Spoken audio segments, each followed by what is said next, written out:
Hello YouTube, how you doing, Earthlings? Can you just zoom in on me?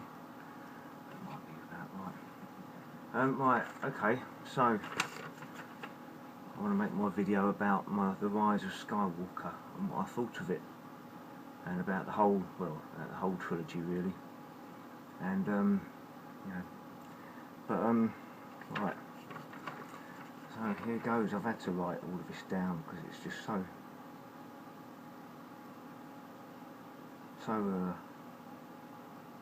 many things to discuss. First of all, it was so much in the film. You could have had 3 films. You know, by the first half hour, you thought, crikey, there's enough already happened in the first half hour. They could have made a whole film about that. But then you've got another 2 hours worth of, another 3 films worth of stuff. Emperor returns. That's the first bit you find out about. Sorry, if you know about that bit, but if there's no one that's seen the film, if anyone hasn't seen the film yet, I should say, and you better go off and see it, because this is going to be spoilers all the way through this. So don't watch it if you haven't seen the film yet and you don't want to have it spoiled. But yeah, so we know the Emperor returns. So the Emperor returns, but why pretty much? Where the hell did he come from? There was no hint of an Emperor in the previous 2 films. Even how he survived isn't discussed at all really. Apparently, well, there is a theory. Before the theory of how the Emperor was going to return in the legends, as it's now called, was that he was going to make a clone of himself, and he'd sort of return. He'd take his conscience and his mind and put it into another body. But now apparently that's not canon. Now apparently you have to feed all your hate and anger and all that into your spirit and your body, and apparently that's enough force to keep the body alive or something. So the Emperor, he kind of he comes back, and he basically tells Kylo he wants him to kill Rey. So that's been why he's controlled everything back in the past. Because apparently he controlled everything. He controlled everything that's been said to Kylo. He created Snoke apparently. So he wanted Kylo to kill Rey, and then when he finally got them both together in front of him, he wanted to kill them both. And then suddenly he wanted Rey to become the new Empress, the Sith Empress. And then he wanted Rey to kill him, which is very, very strange. But there's a lot more intricacy into how and why and the wherefores of it all, because it's been invented just for these 3 films. And in whole Star Wars lore, it's just nothing was said about it, or nothing has even come anything about it at all in the previous 6 films. Apparently, what's come to light in the last film is that they were a dyad, Kylo and Rey, where there's 2 beings that they come together and they become into much more powerful in the Force or something, and they sort of balance. So all of the Anakin was the one, and he bring balance to the Force. He didn't bring balance to the Force, and then the brand new, the son of the person that was created by Palpatine through the midichlorians, Luke Skywalker. He was supposed to be the most powerful, and no, not at all. No, it's Rey, the other, the spawn of the son of Palpatine. I mean, how did Palpatine have a son? That's not really described in it at all.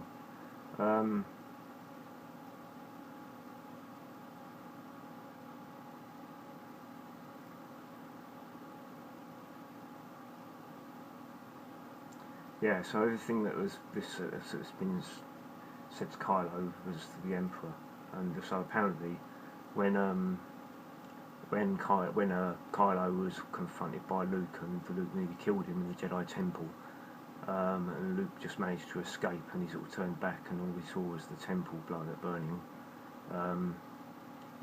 Apparently it was Emperor Palpatine that done that. But anything can happen with the Force these days. You'll find out about that. They had a mum and dad, so what part did the mum play in that then? Did she actually conceive Rey, or was it Palpatine conceiving with her mum? And what part did the dad have in it then? I don't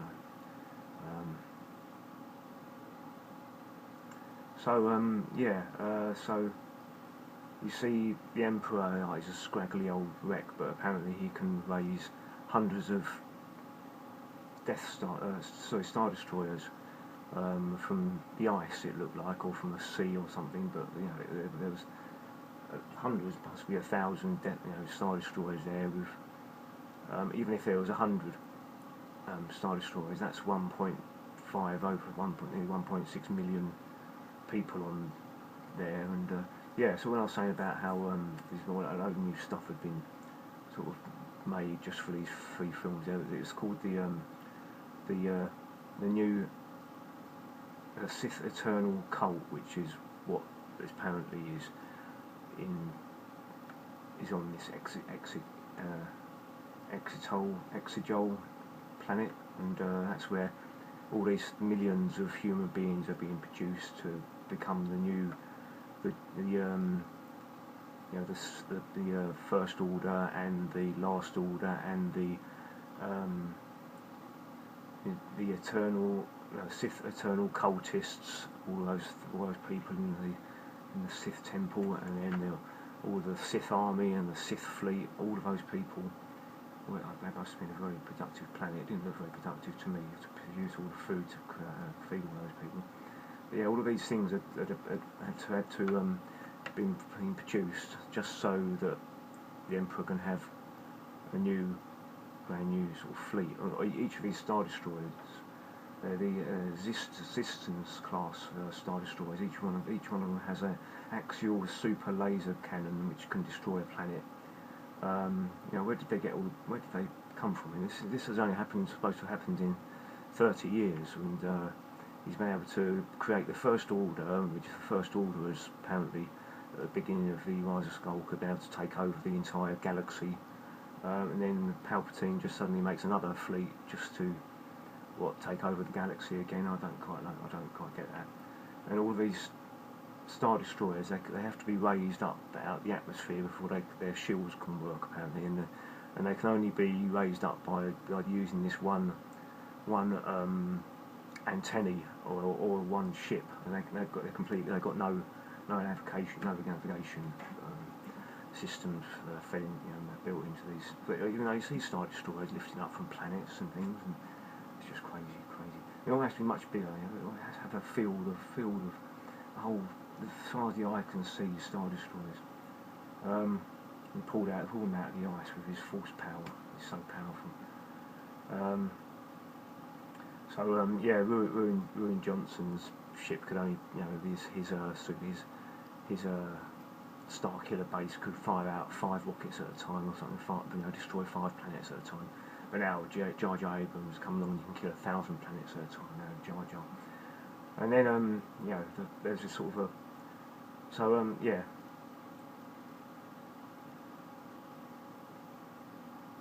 much new stuff. And then the Rebel fleet, towards the end, the Rebel fleet just suddenly turned to, there must have been 5,000 ships in that field of ships in it, and it took Lando apparently just 2 hours to go around and get this Rebel fleet together.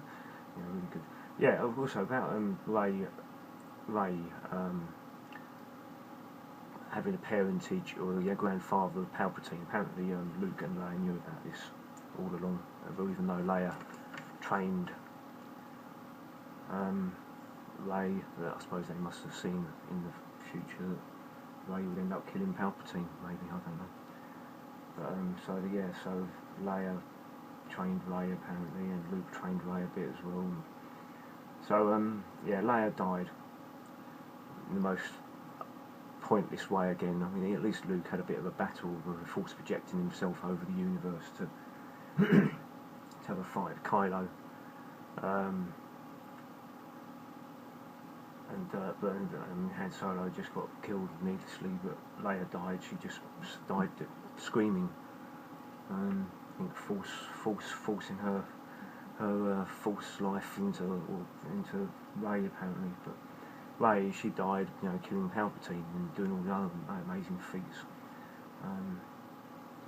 She was impervious to everything really. Rey was. She had 4. Anyway, so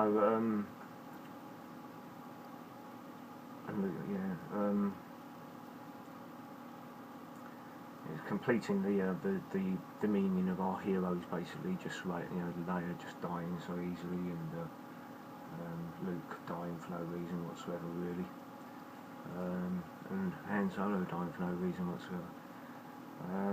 So the Knights of Ren, they were they only had 5 minutes of film in the whole of the 3 films, and they were supposed to be this mythical entity, a group that had been about way before, along the side of Jedi and the Sith, and so it's supposed to be a completely separate order, but still very much under the leadership of Palpatine apparently.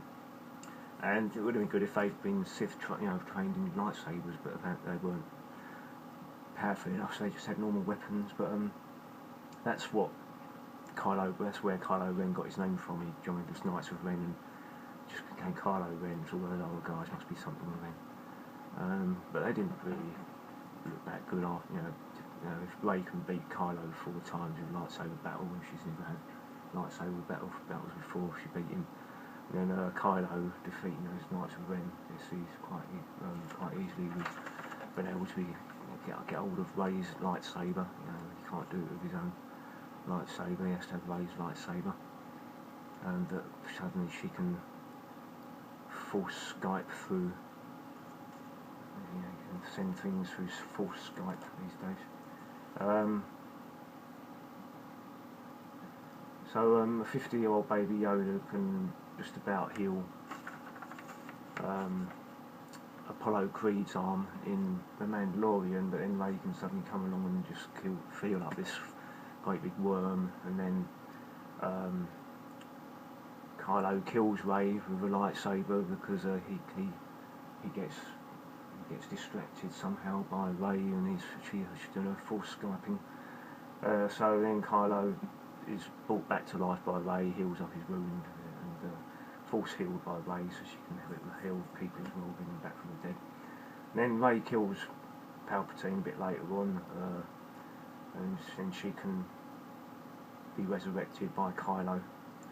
And Rey just killed Palpatine far too easily as well. I thought it was just really silly. And then they all sort of transfer their life forces into each other, and then suddenly all of the Jedi and the Sith are in Rey apparently. So that's quite amazing, really cool how they can do that. And Rey and Kylo finally kiss. Well, after about 4 very dodgy moments of where they sort of kind of looking into each other's eyes, suddenly the 4-way love triangle is revealed that Rey actually wants to just kiss Kylo, and all of the insinuations about Finn maybe fancying Rey and Poe maybe fancying Rey, it was all pointless. So yeah, go back to that one. So 8, Chewie gets killed, but he doesn't actually really get killed.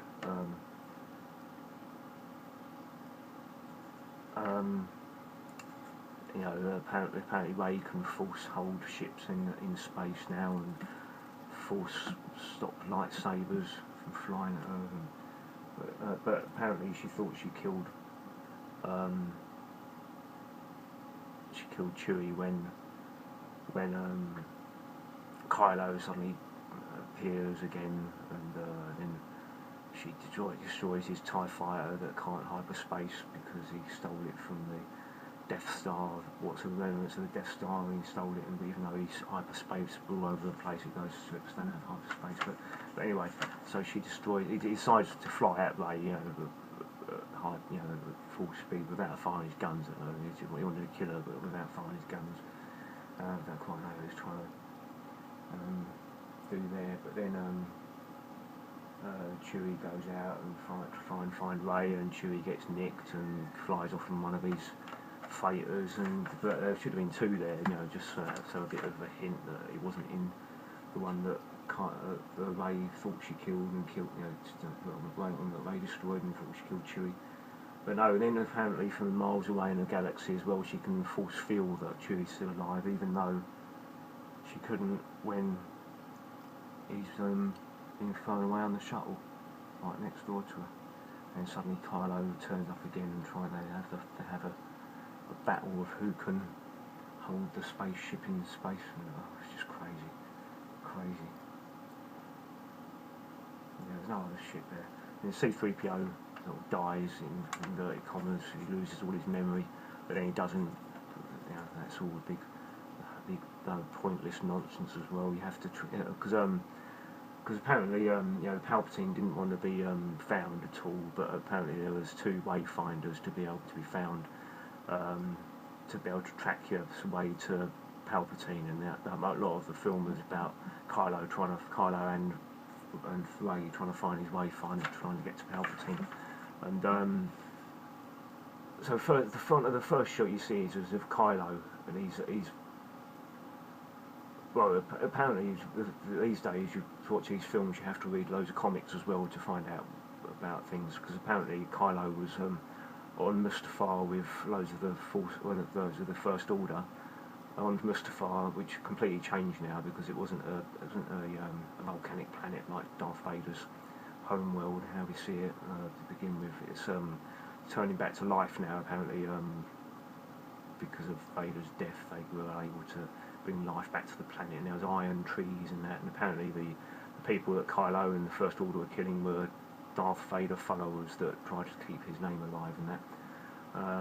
So he's on Mustafar, and apparently one of the wayfinders is there, and the other one is on Endor, and you just happen to have to land on a certain place and just get this little map out, and you can see the outline of a bit of a ship, and apparently it's right there. But Rey found this wayfinder by well, that's how she's going to go. That's how she's going to get the wayfinder. It was on the old Death Star. But so I've lost my train of thought here. Yeah, so the whole premise of it was trying to find these wayfinders, whereas the Emperor told the planet, the whole galaxy, that he's suddenly back again, and there must be ways and people knowing that there's these millions of people there. But yeah, I've completely lost my train of thought. Where did I get up to? Yeah, so yeah, that's it. So the way to find the C-3PO. So yeah, C-3PO apparently, because the only one that could read this inscription on this dagger that was apparently left to be found through looking up in a book.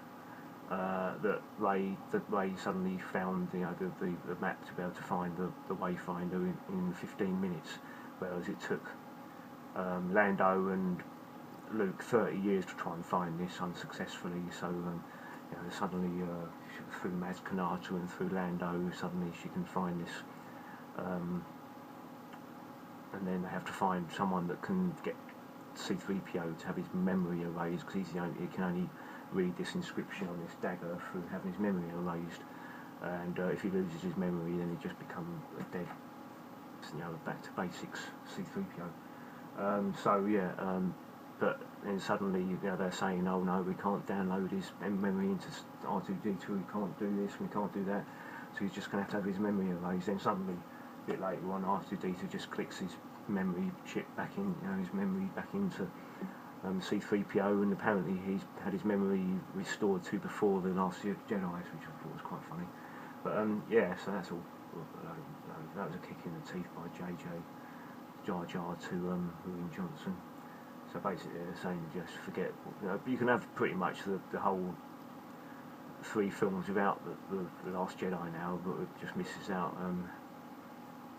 Was Han Solo dying? First year film, or second film? I can't remember. yeah, so another one, Poe and his Daft Punk woman. Daft Punk bounty hunter woman was completely pointless, another completely pointless new character. And apparently he's a spice mine smuggler